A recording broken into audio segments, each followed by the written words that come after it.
Good evening, everyone. My name is Lillian. I am going to be hosting the space. So, you're welcome to another Twitter space hosted by the Lagos State Office of SDGs, that's the Sustainable Development Goals, and Africa Tech Radio. The SDGs are a set of goals established by the United Nations in 2015. They serve as a global call to action. It aims to eradicate poverty, protect the planet, and ensure peace and prosperity for all people by 2030. Now, in Lagos State, the Office of the SDGs and Investment, also known as Lagos Global, is responsible for monitoring and evaluating the results and impacts of projects related to the SDGs. This is the last of six Twitter spaces dedicated to the SDGs, and so far it has been amazing. And we're going to end it with a bang and not just words, but also with actions. Today, we'll be discussing creating safe spaces for women and girls in Lagos. We are on a mission to making sure that women and girls have safe spaces where they can feel protected, respected, and empowered. And our goal aligns perfectly with the United Nations Sustainable Development Goal 5, specifically gender equality. In Lagos, like many other cities, women and girls they still face, did I just say they? We still face violence, we face discrimination and unfair treatment. And I believe it's time for a change. I know I'm not alone in that.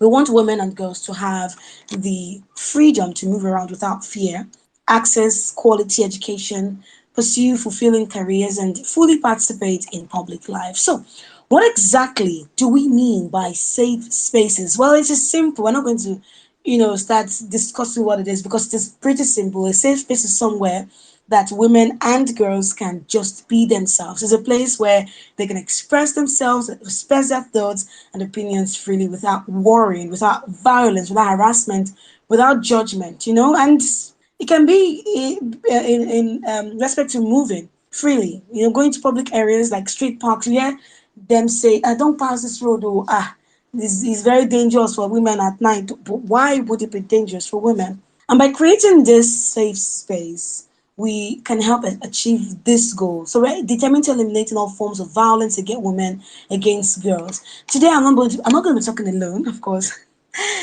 To join me in this remarkable journey are Blessing Adeshion, Kelechi Achinonu, Maureen Oseji, Tope Imaseka, Hauma Wogwo, and of course, my name is Lillian.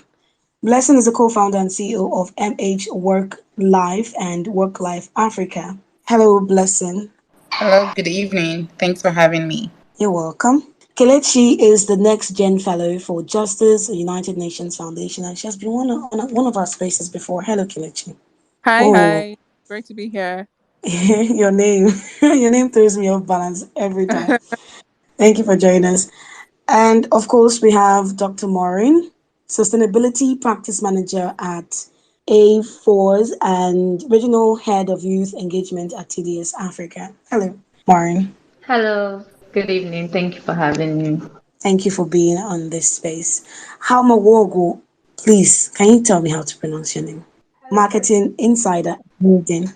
Yeah, hello, my name is Homa. Oma. Okay, thank you very much for joining us today. Thank you. And Bola Oyedele is going to be representing Tokwe in Maseka. Hello, Bola. By the way, after this space, the recorded version will be available online, and we're going to start. Thank you to everyone listening right now. I've already mentioned that we should please share the space.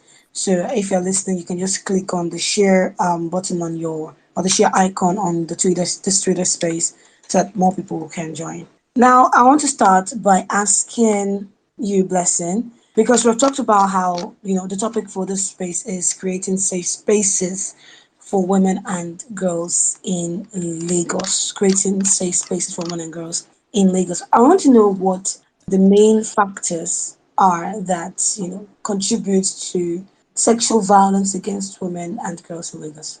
Oh, wow. I think there are a variety of factors that contribute to, the violence against girls and women in particular. And I don't think it's even peculiar to Lagos. I think it's everywhere around the world. But of course, it's rampant here in Lagos for additional reasons, right? Everywhere in the world, we have women as subject of whether it's domestic violence or sexual violence, and a lot of that, right, is based on socioeconomic reasons. Perhaps girls not being in school, perhaps, of course, poverty plays a key role there, where we've seen, moms or family members pawning off young girls, whether it's in return for a monetary value, right? Or girls being sent to work at a younger age and being taken advantage of. So there's a wide variety of reasons why sexual violence is extremely prevalent here in Lagos, and I think that it goes beyond. I think we're gonna have to do a lot of education, not just of the young girls, but of the perpetrators, right, of this act, and society at large, right? So how do we become a society that truly cares about our young girls, and Okay, value them? Yeah. we'll go into the solutions in a moment. Thank you very much for that. That is really insightful. Kelechi, do you have anything to add? Not particularly. I think that the last speaker already mentioned like a list of things that yeah, I think she already mentioned, like, she did justice to the question, so I really don't need to add anything else. Thank you. All right. By the way, we have talked about the factors, right? Because you see, in motor parks, you mentioned something, lesson, how at a young age parents are sending their kids to sell things, and you'll be going through a public park for public vehicles, and you see kids in the same stall where they sell hard drinks. So they sell this, what they call a gogoro and kai kai, and this child is not even up to 18 years. Child is already there. At a point, somebody will sneak her off and make their way with her, willingly or not. It's still violence. And there's so many other factors that might be a reason, like when parents are just giving birth to kids they cannot control, and kids they cannot raise. Keep giving birth, and then because you cannot raise those kids, you spread them across the world to stay with auntie and uncle there, and wherever they go to, you don't know what's happening because they might not tell you the story. So these are big issues, and I want to know if there are any attitudes that can be coming from the men that contributes to sexual violence in Lagos. Is there anything that the men do knowingly or unknowingly that contributes to this? Yes, Dr. Murray. And Koma, you can speak after that. Okay, thank you very much. I think that, there are different like ways that, men contribute to this. And I would like to speak on most especially, maybe men having history of exposure to child maltreatment. I feel like, we don't talk about this enough. So, for example, a male child that has been raised in an environment where, maybe the father is harsh, you're seeing, the mother being treated badly, being beaten, punched, and all of those things. I feel like those things actually, form how that child grows up. And, issues like this are actually like they have lots of root causes. When we talk about issues like this, it has it originates from a deeper place, right? So we have to also look at the root causes of these issues. So I would say that, one way that men contribute to sexual violence or violence in any form, either, willingly or not, like not intentionally, is, maybe they've had experiences from childhood that has now become, part of them, right? Or just, yeah, witnessing family violence. So, things like that that has not been controlled. And I like that you mentioned that, when, women give birth to children that they cannot control, and they having like experiencing poverty, and then you're just giving birth to children anyhow, and you're unable to control those children, and then the family is in disarray and all of that. So I feel like family actually plays a huge role in this topic that we're considering today. And lots of research actually shows that percentage of girls that are being abused are actually being abused from home. And we're not even talking about, outside or school and all of that. So if such things are happening from home, you can imagine how, what the rates would be like outside. Yeah. Oh, thank you very much. Homa, you're about saying something. I like what the doctor said concerning about how a lot of all these things actually start from the family. And I would like to address the first question you asked, Blessing, from the perspective of culture. You know, culture is a way of life, right? And how we bring up individuals is how they will actually live their lives, right? People replicate what they see, people replicate what they've experienced. And for me, a major factor contributing to sexual violence and a lot of all these things happening is the fact that these are the things in these people's faces. The men, right? And even sometimes the women, right? And the fact that there's no justice or support service happening actively established here in Lagos, I think so. Because if I'm violated today, I really don't know where to go to, right? And this is happening to a lot of girls. They keep quiet, they are scared because they don't really know who to trust. They don't believe that if they go to a particular place, right, this thing is going to be solved, or this person is actually going to be brought to justice. So all these things just escalate the matters, and so the perpetrators continue because they know they can always get away with it, right? And the girls keep quiet because they know that, or they think that there's nobody to help them, right? So for me, I believe that if we can really go to the culture, right, school the boys in a different way, I think that there are a lot of NGOs for girls, a lot of seminars for girls, a lot of conferences for women, girls, but these other people, the men, there are not a lot of all these things happening for them, right? And that just takes us to education. I think I'll continue when we are talking about how to address the factors. Yeah, that is amazing. Okay, Blessing wants to say something. No, I just wanted to add to what she said, and what the previous speaker mentioned as well, which is the fact that, 3 out of 4 women, right, have experienced some version of sexual molestation, and majority of that is from people they know, from family members, cousins, uncles, maybe a neighbor or somebody that just is, hanging around with them for a longer period of time. And so that is something that even as a parent, right, we need to always keep in mind, because if statistically, right, 75% of young girls will be molested, then we need to really pay attention to our environment. Those people that we trust, right? Who are they really? And so I think education, right? Educating the parents as well.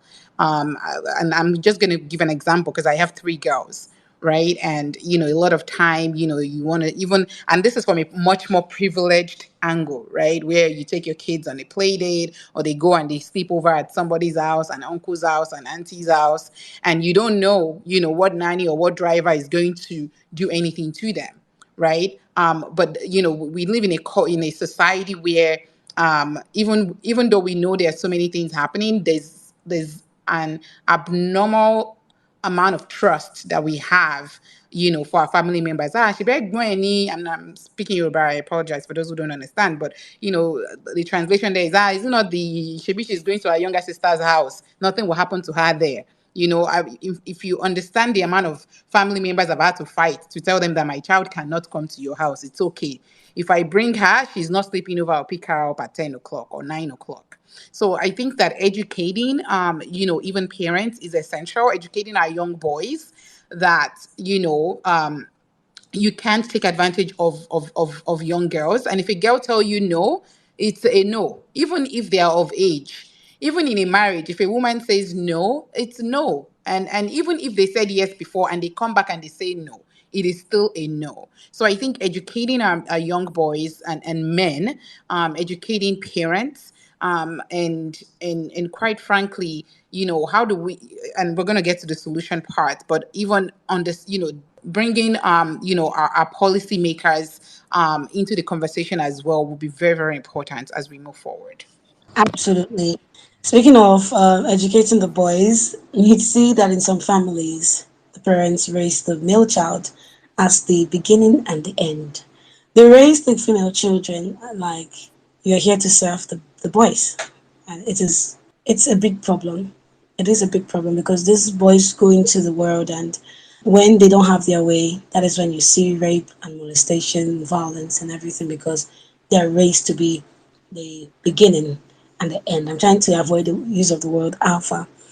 But now let's move over to the workplace, because if not for the fact that jobs might be lost and people might be blacklisted, a lot of ladies would have come out to speak out about the atrocities that they face. Of course, they might lose their job, and jobs are difficult to get. When you get a good job, by good I mean good, a paying job, they might be scared to leave, right? But then I'm curious to know why the sexual violence at workplace, why it is not really tackled. Okay, so I think that one thing why it's not particularly being tackled is I would say one, I don't know if I should call it ignorance or knowledge. It's like the fact that before it became a full blown conversation, people actually didn't know, or women didn't know, that certain things were an issue in that sense. It was like a norm. So like you're doing anything you can to please, in quote, Oga, so that you will still be able to keep your job, right? Before it became a full blown issue. And even now that it is, it's like even when you come out to say this is wrong, you are not particularly sure that the people around you would actually give you the support you need to see the case to the end. So I feel like there are a lot of moving parts that have to do with this. First, being able to be knowledgeable enough to call out these things when they happen, and two, having the right support. And it will not be like, oh, the woman is being what's the word now, shamed. Is it the way you dressed? Are you the one that is trying to seduce or guy? You want to take his marriage? You want, so a lot of things that come out here and there that actually are different components of why women are ashamed they choose the quiet route or choose the silent route just to keep the job and then make ends meet. Dr. Umar, you can speak. Thank you, Kelechi. Okay, thank you. Thank you very much for that. I think another reason why people don't speak up is the fact that, where we live in a community or society where it seems as though like higher status has been ascribed to, men, most especially. So as a woman, trying to make ends meet and all of that, and your boss is telling you, oh, do this and that. So you've already seen it as a norm to keep quiet, right? And like this the first speaker rightly mentioned that when you've seen it as a norm, you believe that when you speak up, nobody would support you. So I feel like those things actually contribute to why people don't speak up. Fear of losing their job, not knowing what the reaction of their bosses would be. In fact, it even happens to, I know we're talking about work, but it even happens to, reason why children don't speak up, when some things happen. When you even talk, your family members won't believe you. So they won't believe that, oh, this person actually did this to you. Or when you even tell them, they just, sweep it under the rug. So when there's no space, and I like that we're talking about creating safe spaces for women and girls. So when there's no atmosphere or environment that allows for people to actually speak up, and then for people to actually say, okay, this is actually bad, this is actually not the norm, then people tend to keep quiet. And then when there's no support, things like this continue to happen. Thank you very much. Those are very wonderful contributions. In case you didn't hear me before, I just thought to say this again. This the recording of this space will be available on our podcast as Africa Tech Radio afterwards, not just on Twitter, but on the podcast so that you can access it whenever you want. Now, this is for Homa and Bola. Now, this question, I would like Homa and Bola to talk about it. Now, look at the office of the SDG, and invest that they're the ones that put this together. Now, how can they help create a safe and inclusive work environment for women and girls in Lagos? We have already pointed out that the many, even some of the reasons we have not pointed out. You hear a girl that there was a scenario that I witnessed, and I said it was because the girl laughed too much. That if she was not asking for it, why was she laughing always when men? Yeah, it's so annoying. So, how can the Office of the SDG of Lagos State collaborate with local businesses or unions to create a safe and inclusive work environments for women and girls in Lagos? All right, thank you, Lillian, for that. So I'm going to kind of still tie this to creating a safe space within the work environment, and at the end we'll see that it still relates to creating a safe space for girls and women in Lagos. So some of the reasons why people don't even speak up. I mean, that's why it's predominant the way it is, because people do not speak up. And one of the reasons why people do not speak up is because, let me put it this way, there's no higher authority to report to. I mean, there's no access, to make this information out. I'll give an example of the workspace, then also give example within the state. For example, if you're in your workspace, apart from fear of losing your job and all of that, let's say in the office, it's a colleague that's harassing you and all that. I mean, and you want to escalate it, you can say you're reporting to HR or reporting to your line manager. But how about if it's the case that it's even the probably the owner of the organization that's the harassment is coming from? You can't report the owner of the organization to HR now. So those are one of the things. So what the Lagos State and the SDG can do is creating policies and like for example when it comes to like I know there's a hotline for child molestation and all of that. So they should. I mean, this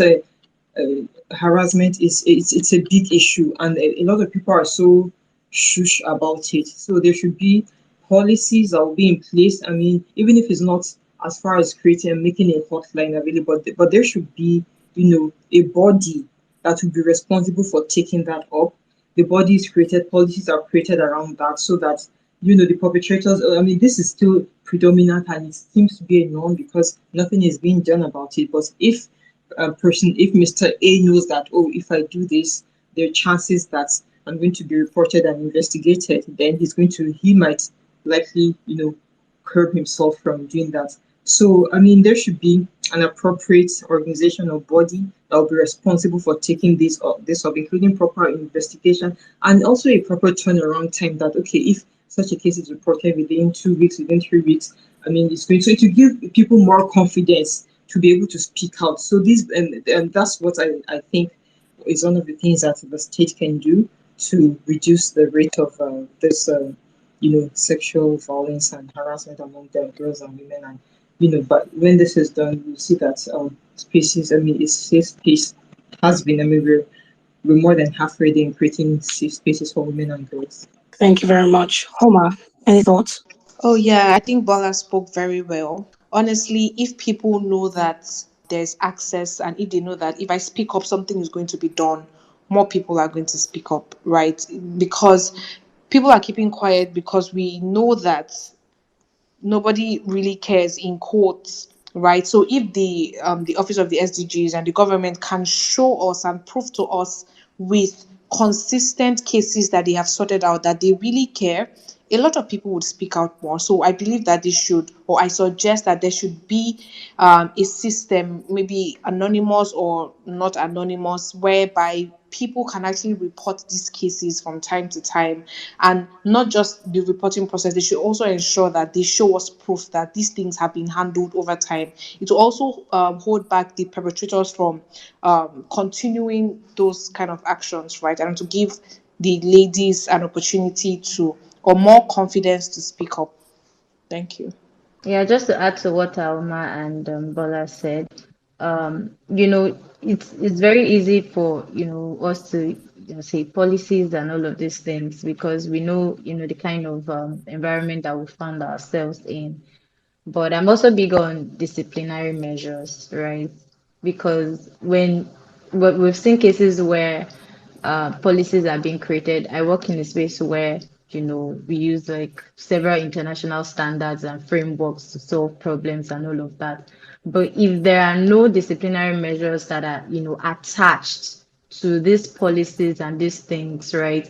People will still feel like, they can get away with things, right? So I feel like if these things are put in place, then there's some sort of fear of something, right? That's my contribution. Thank you. Kelechi, you wanted to say something, and then bless. Okay, blessing go.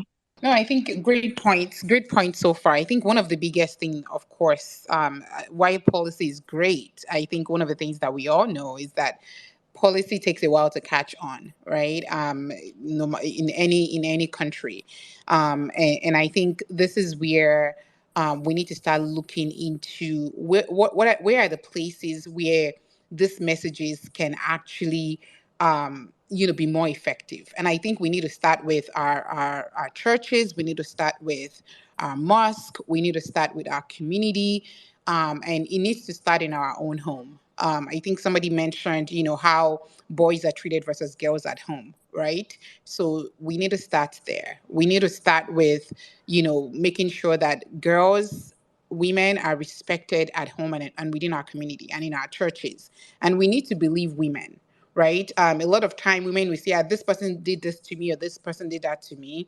And they will say, it's because you were wearing short skirts. Because women can wear whatever they want. Nobody is going around policing men on what they're wearing.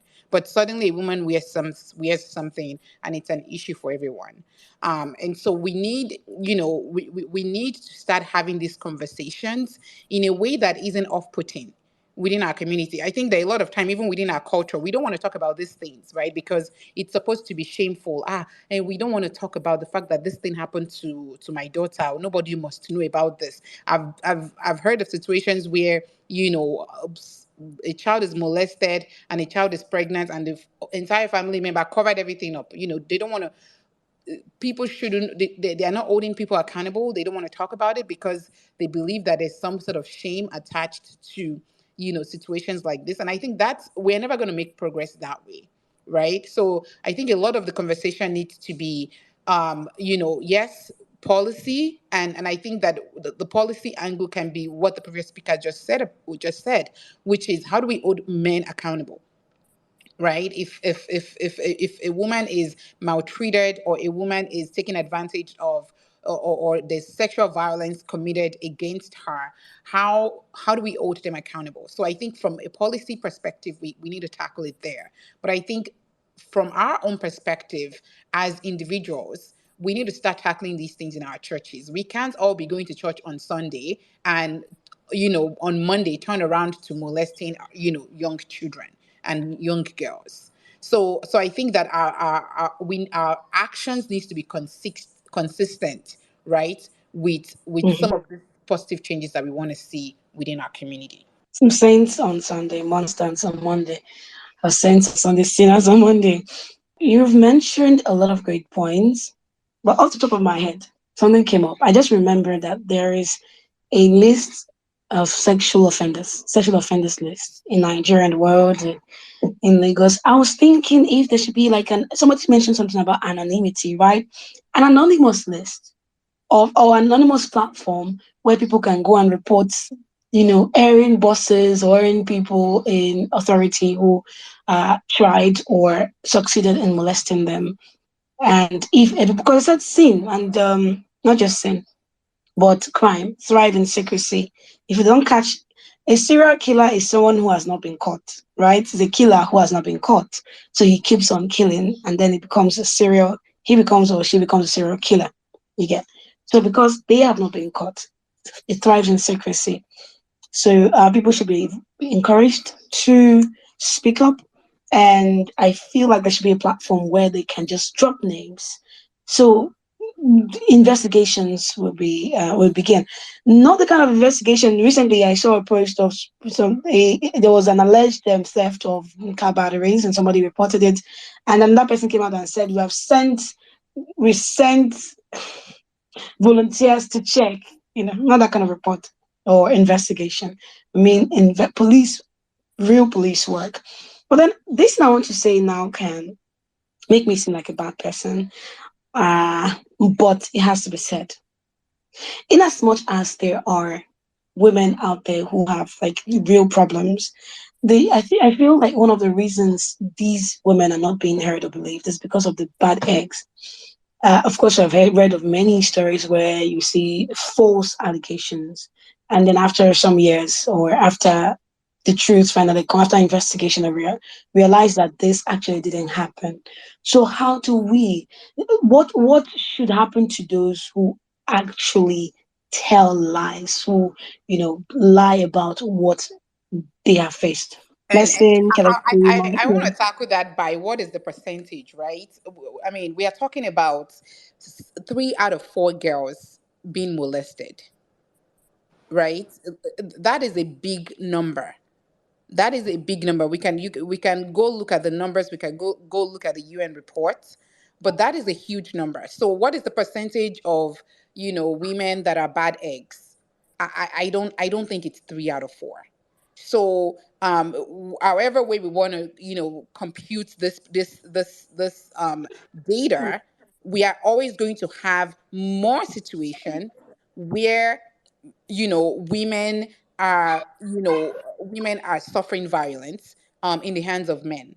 So I think that while I understand that there needs to be thorough investigation, let's even start. I don't see that thoroughness yet, right? And so let's even start with that thorough investigation. Let's be consistent with it before we even start going about, oh, is this is this true or not, right? Let's start with the thorough investigation. So I think when it comes to women, a lot of time there's always, there will always be, oh, it's because she's lying, she came up with it, she's this, she's that. And that is why that is one of the reasons why our society is not moving forward when it comes to women's issues, because we are so quick to blame it on the woman. If a child is bad, it's the woman. If a child is this, we're so quick to blame everything on the woman. Oh, for sure it's because she wanted to get that man out of the picture. But I always say, let's just look at the numbers. Numbers don't lie. If we have 75% of women being molested, suffering sexual violence or Numbers domestic lie. violence in the hands of men, we need to follow the numbers. All right. Kelechi, do you have anything to say? Yeah, sorry, I didn't know I was unmuted. But then, as much as I agree with Blessing, I think that it would be great if one way or the other, these things are done simultaneously. Maybe not given the same priority, but actually done simultaneously in the sense that um there is something that people say on the streets of Twitter that, and I'm just referring to marriage, that, marriage, there are good marriages and there are bad marriages, but bad marriages have more PR. Now, bringing that to this context is the fact that there are times when, yes, women are being molested, no doubt, but we've seen situations where when certain women lie about these things, it's those kind of situations that have more PR than even the ones where we are supposed to attack head front. Now, my point being that as much as we give a lot of attention to, of course, it cannot even be undermined, a lot of attention to the fact that women are being molested. I think that there should be a framework or process in place where women that take advantage of the society's empathy to things like this are also being, I don't know if the word is punished, but are being called out on these things one way or the other. Because if I remember in the conversation, we had situations talking about, having, because we need to have the men on our side, in quote, in the sense that we are bringing different stakeholders together, and the men are a large component or a big component of that. So bringing them on the page means understanding that even there are situations where certain women may take advantage of these things, but we have processes in place that will help what's the word now, curtailed situations like that. So I think that I agree with Blessing and the things she said earlier when she mentioned going the community route. um I remember in the last space we talked about community conflict. So it's like bringing people together in churches, in mosques, in small gatherings, making people understand the implications of these things, getting to the root cause. So why are boys prone to violence? Why are boys eager to do things like that? What exactly is the root cause? Understanding, but also making a situation where we in the community, for instance, where we have, I don't know if that's possible, victims of this, of sexual violence or molestation, actually saying how they feel, what happens, what the implications are, so that people can really understand.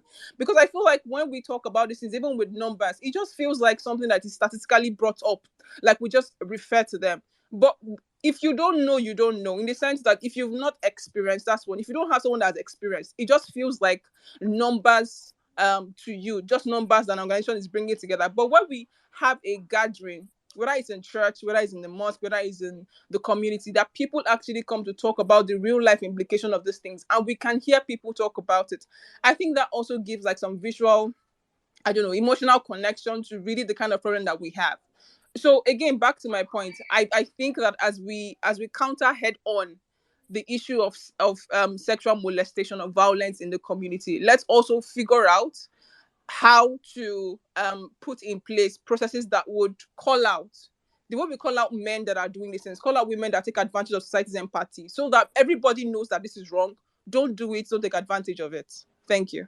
Amazing points. Maureen, Homa, and Bola, if you want to speak, you can just unmute. Go ahead, Maureen. Yeah, I think that the speakers have rightly actually addressed this, issue. Balance, balance. I personally have actually I had someone who had gone through, something similar. That I think I should just quickly share the story where, you know, she actually was staying with a family member, and but not like direct family, but not like her parents and all of that, like cousins and all of that. And a cousin of the family, right, started, molesting her, while she's sleeping and all of that. And, she kept quiet for a very long time. And they went to school, they were staying in the same place, right? You know how these things happen where, they say, oh, we are families, cousins of cousins, aunties of aunties, uncles of uncles, and you're staying in the same place. And, she started like growing much older and couldn't take it anymore. When the issue occurred again, where the guy tried to molest her again, right?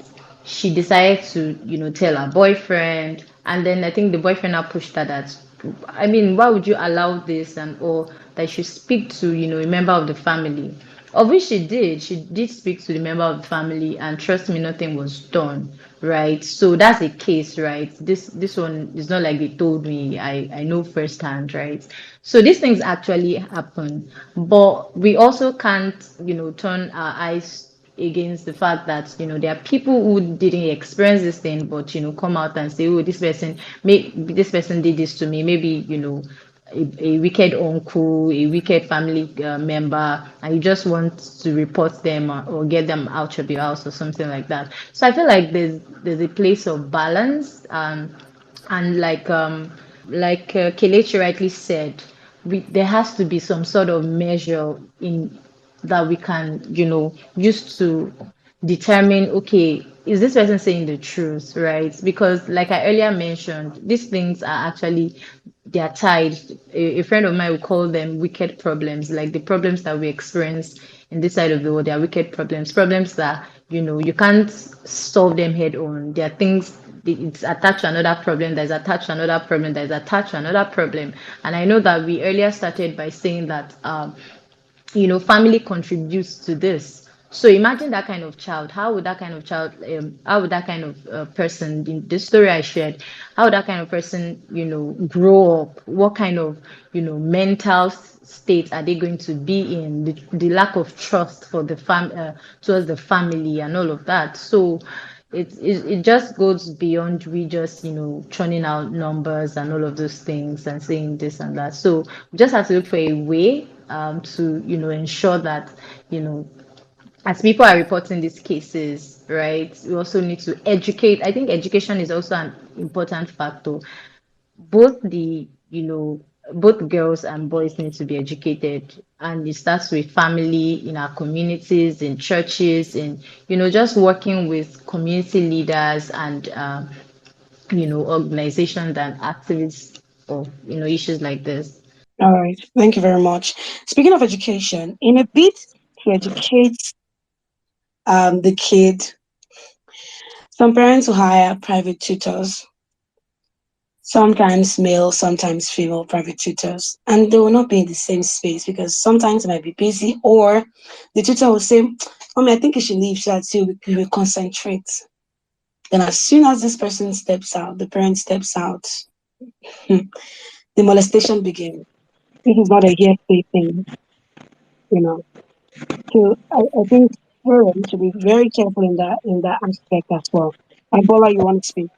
Yes, I want to say something. Yes, I mean, you just corroborated what was on my mind and what I even wanted to say while the last speaker was going on. Most of these cases, I mean, they don't happen. Fine, we know sometimes random strangers are the perpetrators, are the offenders, or mostly it's within your space. It's someone you know that you're familiar with. I'm happy most examples given here have been, you know, tied to maybe an older cousin, an uncle, or thereabout. So it starts with someone you're, familiar with. So I think education is it, and one thing we also need to focus on. It starts with the homes. I mean, having proper education. So when it comes to proper education in the homes, not only parents talking to their children and all of that, because trust me, most molesters, I mean, the people that molest girls anyway, they I'll say a high percentage of them, I wouldn't want to put a number to it, but probably like 70 to 80% of them know the parents of the child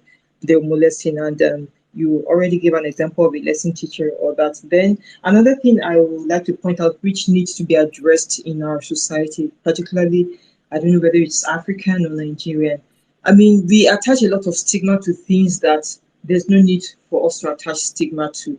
I mean, just quickly, let me share this. There's someone who, I mean, someone shared a story with me of a small girl who she knew was molested, and she went to tell the girl's mother. I mean, she just found out. I mean, when I say a child that you're still cleaning for.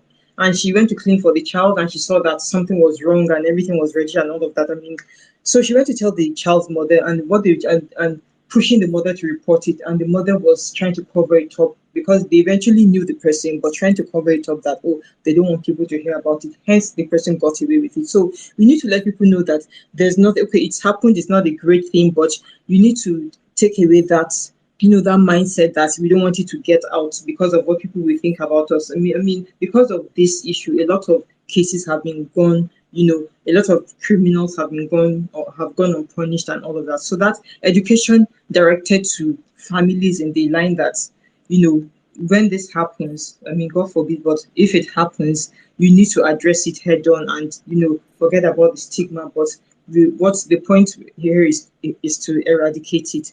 I mean, despising the stigma and having the problem solved and the offender brought to book. Thank you. Thank you, Bola. Some of the speakers here might be parents, and this is a very sensitive topic for parents, especially. If I hear of anything concerning kids, my blood is already boiling, and I'm not yet a parent. And imagine when I am a parent and I hear of stuff like this, I can just only think about my kid and hope that they are safe.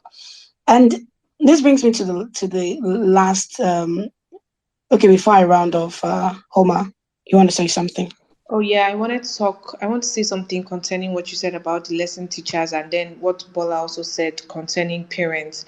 I think that even as we advocate for boys and girls to be educated, a lot of parents love their children, a lot of parents can actually train their children. But when it comes to stuff like this, I believe that a lot of parents also need to be educated to how to actually set boundaries because they know how to discipline their children, some of them. But when it comes to setting boundaries, when these lesson teachers come, what can they do? What places can they enter? What can they say to my child? Even when you're correcting, how are you correcting? Even the uncles, the maids, all these things, right? I believe that if parents can actually set those boundaries from the beginning, right, a lot of things would not come up. Some of these things come up because the perpetrators, lesson teachers, maids, etc., they are taking, they see that it's not really a big deal, right? They can start by beating the children, from beating it gets to other things, etc. So honestly, parents should also be educated on how to set boundaries when it comes to their children and people that relate with them. Thank you very much. I know that the topic is creating safe spaces for women and girls, but also to add to Homer's point, please your boys as well. I know of a young man who told me that he can't be with in a normal relationship because he was molested by the house help at a tender age, and she used to beat him with a spatula, the one for turning gari. It was a very sad thing. It's really messed him up. So not just women. So to round off, yes, on that same point that Homer made, and every other speaker here, I've talked about how, these children are scared to come out, right? So let us just round up in giving our thoughts concerning parents not listening to their kids. For instance, when I was growing up, I had this neighbor. Whenever she got home and she wants to tell her mom how her day went, the mom always shuts her up. Always.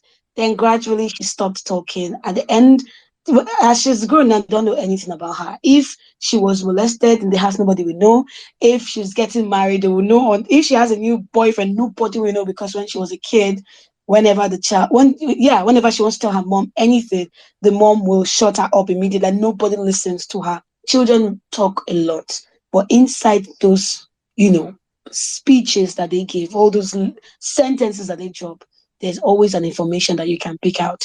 So let's just speak concerning that, allowing not just from concerning parents. I'm talking about friends, talking about neighbors. When someone is talking to you, you're shunning them, they will never ever open up. Which other way should the community, help in allowing these young girls, allowing women to understand that this space is safe for me as a woman. Maureen.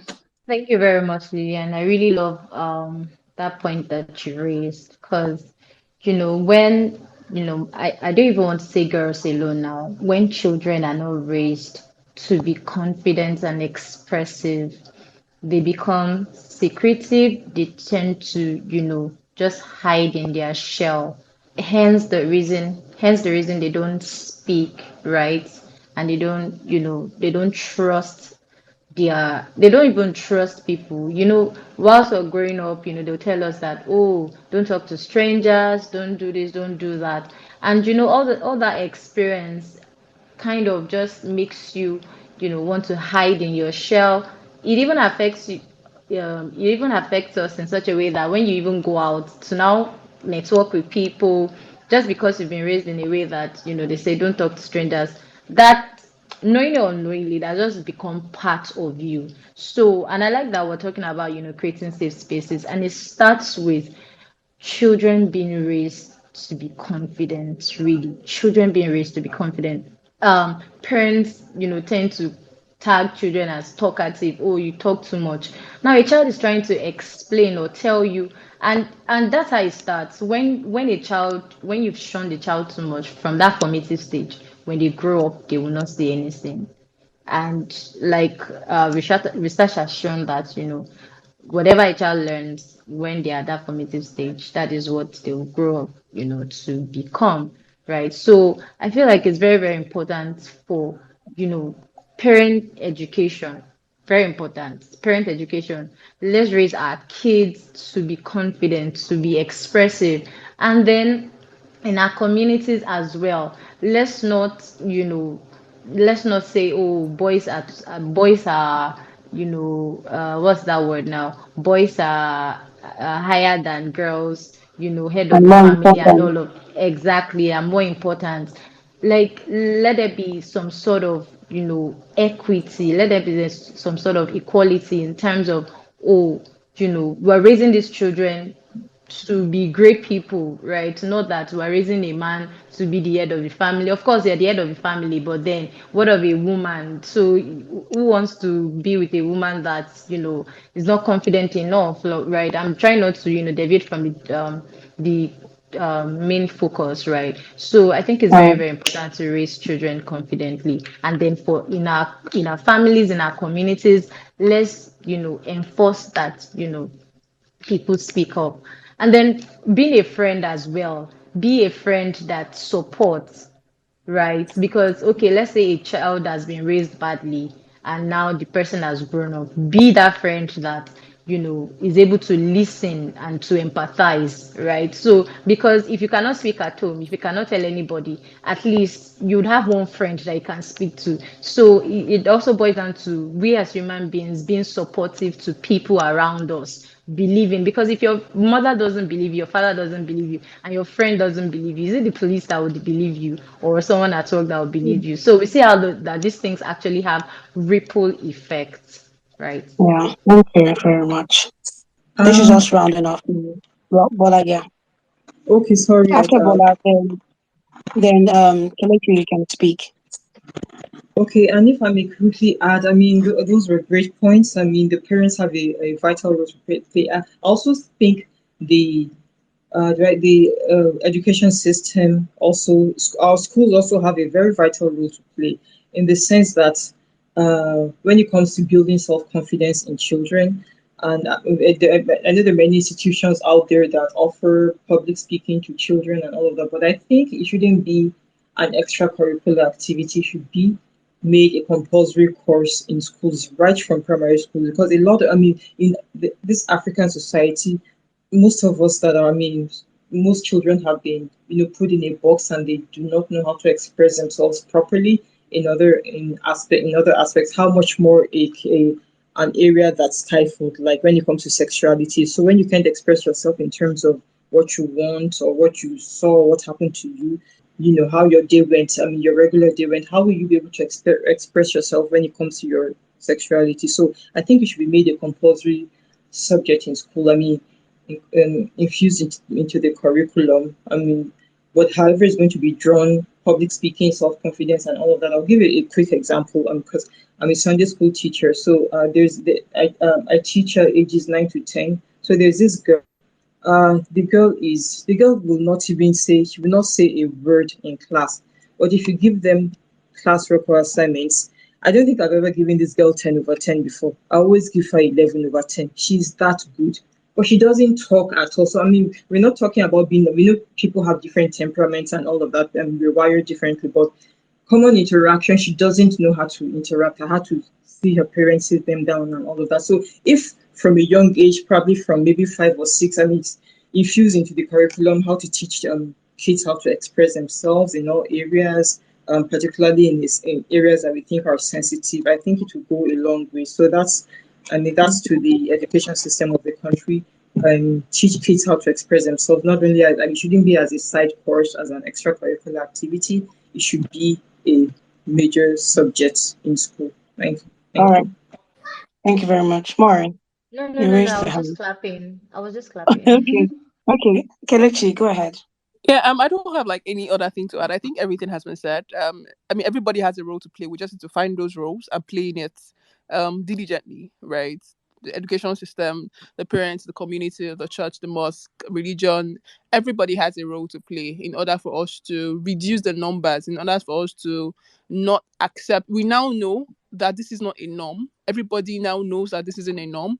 So now taking more action on our knowledge, or making more progress on what we have, so that from every 3 in 4 girl experiencing sexual violence, we have a zero number. I mean, that's the objective. That should be the objective. So I think everyone has a role to play. We all just need to find our roles and ensure that we play it diligently. Thanks. All right. Thank you very much. And finally, Blessing, what are your thoughts before we leave? No, I mean, I think everything has been said. So great conversation. I love that we're centering women and girls, and I think that we all, like the previous person said, that we all have a role to play, and we need to be our brother's keeper, be our sister's keeper, and show up for girls. Show up for girls in schools. Show up for girls in our churches. Show up for girls in our society, in our community. Watch out for them, and when you see something wrong, speak up. It's not enough to, you know, pray and hope that bad things, don't happen. We need to speak up when we see things that are going wrong, and whether it's notify authorities, or provide support. I think it's up to us as individuals to be the change. Okay, thank you very much. It has been an exciting and insightful conversation. We've had points from everybody, all the speakers here. Thank you very much for contributing.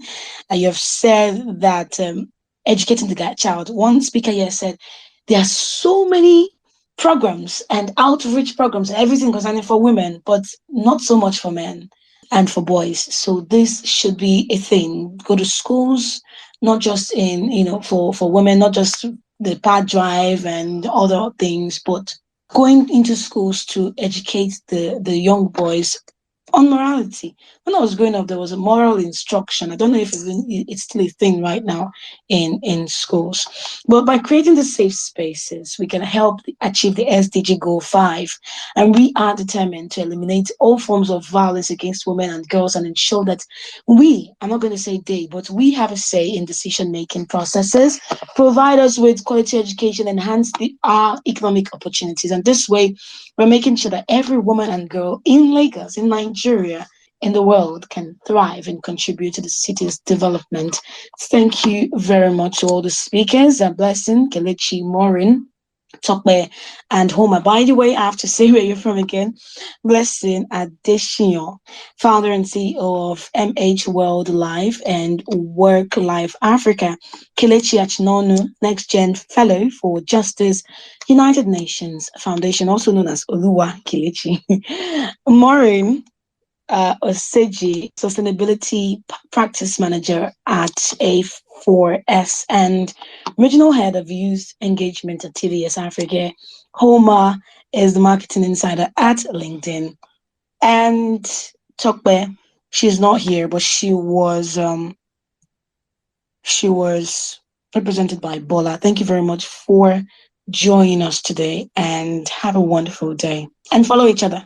Thank Follow you, each other, please. everyone. Nice hearing Thank from you you. very much. Thank you. Thank you, Thank you. everyone. Africa Tech Radio.